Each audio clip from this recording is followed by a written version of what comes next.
Learning मंत्रा के online पाठशाला में आप लोगों का स्वागत है। हम लोग बात कर रहे हैं टीजीटी पीएचडी 2022 और 23 के एग्ज़ाम की। और उस एग्ज़ाम के अंतर्गत आपको राजनीति विज्ञान के अंतर्गत एक बड़े पाठ का अध्ययन करना है। अभी तक उसमें परीक्षा की तारीख कोई सुनिश्चित नहीं हुई है। हमारे पास पूरा का पूरा वक्त है कि हम अभी भी अपनी तैयारी को कर सकते हैं। अगर आप तैयारी कर रहे हैं और अभी तक आपने क्लास को अटेंड नहीं किया है तो हमारा ऑनलाइन और ऑफलाइन दोनों क्लासेस स्टार्ट हो चुका है। आप उस क्लास में आ सकते हैं। पूर्णतया नया बैच है। ऑफलाइन का क्लास राजनीति विज्ञान के लिए एकदम नए पाठ से शुरू हुआ है। कंप्लीट एकदम नया बैच है और वह 9 बजे से है। डीजे हॉस्टल के सामने प्रयागराज में विजन आईएएस के अंतर्गत आप उसमें 9 बजे आ सकते हैं। क्लास स्टार्ट हो गया है। ऑनलाइन के बैच में भी आप आ सकते हैं। आपके पास पूरा वक्त है, समय है और उस क्लास को आकर के आप अपनी तैयारी को अंजाम तक पहुंचा सकते हैं। क्योंकि अब जो स्थिति बन रही है उस स्थिति के अंतर्गत आपका एग्ज़ाम अब कब होगा ये तो कहना अभी सही नहीं है, लेकिन यह बात तो एकदम सही है कि आपका एग्ज़ाम अब फरवरी में नहीं होगा, या तो ये मार्च में होगा और या तो ये अप्रैल में होगा। हम लोग अपना ऑफलाइन का जो बैच स्टार्ट किए हैं 9 बजे, वह 90 डेज़ का कंप्लीट कोर्स का प्रोग्राम है। और उस 90 डेज़ के कंप्लीट कोर्स के प्रोग्राम में आप आ करके अपनी तैयारी को पूरा कर सकते हैं। 90 दिन में वो आपका कोर्स कंप्लीट कर दिया जाएगा। खैर, ये बातें तो आप पढ़ रहे हैं। इसके अंतर्गत हम लोगों को यह बात भी समझना है कि आखिर राजनीति विज्ञान के अंतर्गत टीजीटी के पाठ्यक्रम के अंतर्गत पाश्चात्य विचारक, भारतीय विचारक, राजनीति शास्त्र का सिद्धांत और भारत का संविधान आता है। यह बात पढ़ने के लिए इसके अलावा अगर बात किया जाए तो संयुक्त राष्ट्र संघ, उसके अंग भी आते हैं। इसको पढ़ने के लिए और एक दूसरा विषय भी टीजीटी के लिए होगा और उस दूसरे विषय को भी पढ़ने के लिए आपको समय की आवश्यकता पड़ेगी, चाहे आपका इतिहास हो, भूगोल हो या अर्थशास्त्र हो।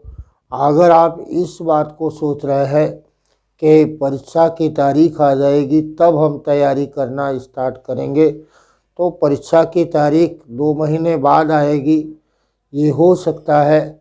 लेकिन आपका एग्ज़ाम ना होगा ऐसा नहीं है।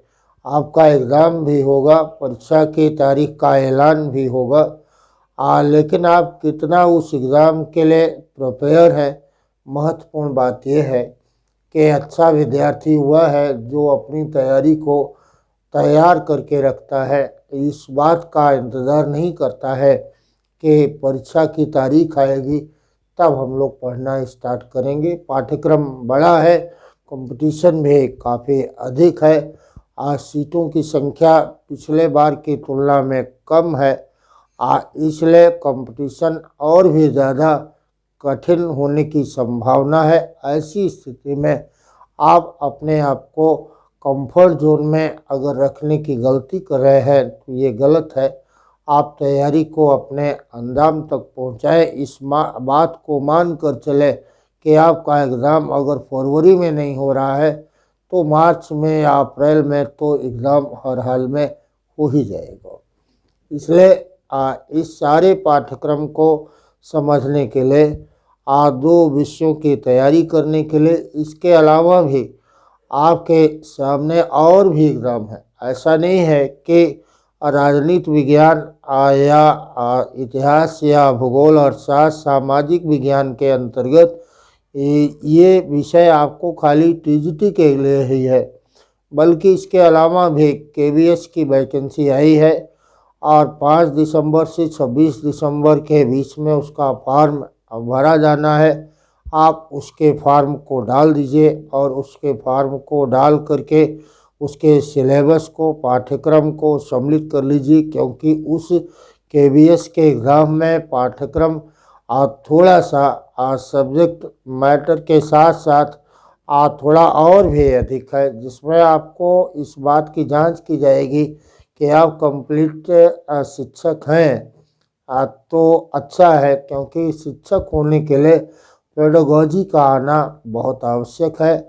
आपको अध्ययन पद्धति का आना, शिक्षक अभिरुचि का होना, माने पढ़ने और पढ़ाने में आपका इंटरेस्ट होना, ये आवश्यक है। इसी को ध्यान में रख कर के आपका एक एग्ज़ाम कराया गया जिसको सीटेट और टेट कहा जाता है। तो आपने उसकी तैयारी किया होगा, जिसमें आपने बाल मनोविज्ञान पढ़ा होगा, अर्थात किसी भी विषय को सहजता और सरलता के साथ कैसे आप प्रारंभ करें कि विद्यार्थी उसको समझ जाए, इस पर भी आधारित सवाल केवीएस में है, और जिसमें आपको सवाल पूछा जाएगा संबंधित विषय से, मैथ से, कुछ रीजनिंग से, थोड़ी सवाल आपको इसमें पूछा जाएगा पेडागॉजी से।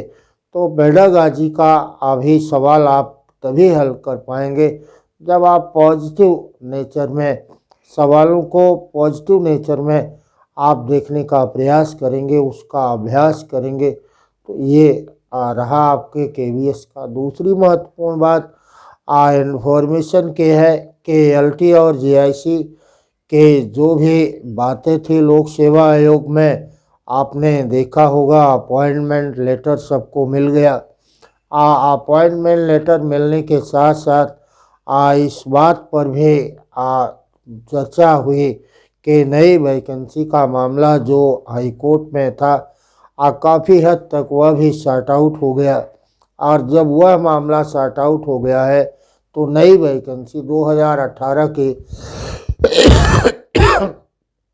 बाद के अभी तक वैकेंसी आई नहीं है। बहुत सारा पद रिक्त इसमें है, इसलिए इसमें एलटी और आपको जीआईसी के भी वैकेंसी आएगी। जीआईसी का मतलब है कि आपको नागरिक शास्त्र में आपको आएगा इसमें प्रवक्ता का, और एलटी का मतलब है टीजीटी, जो गवर्नमेंट कॉलेज में आपको अपॉइंट कराएगा।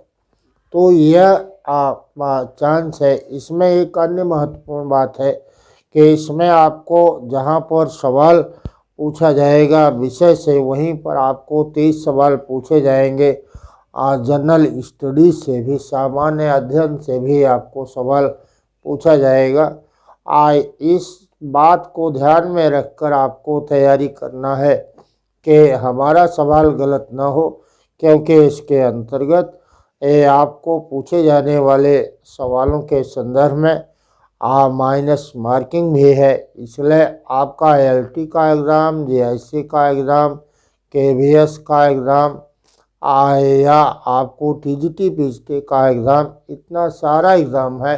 नवोदय का एग्ज़ाम अभी हुआ है। ये शिक्षक भर्ती के संदर्भ में अगर बात किया जाए तो बहुत सारी परीक्षाओं का आयोजन सरकार के द्वारा कराया जा रहा है। उसमें हम सब के पास बहुत बड़ी अपॉर्चुनिटी और अवसर है कि उसमें हम अपने आप को शामिल कर सकते हैं। इसलिए हम ये बात आपसे कह रहे हैं कि आप अपनी तैयारी की तरफ ध्यान को केंद्रित कीजिए। ये आपको सफलता अवश्य मिलेगी। ना निरंतरता ही सफलता का आधार होता है। ऐसा नहीं है कि एक दिन आपने पढ़ लिया या आपके परीक्षा का डेट आ जाएगा तो एक दिन में आप पढ़ लेंगे।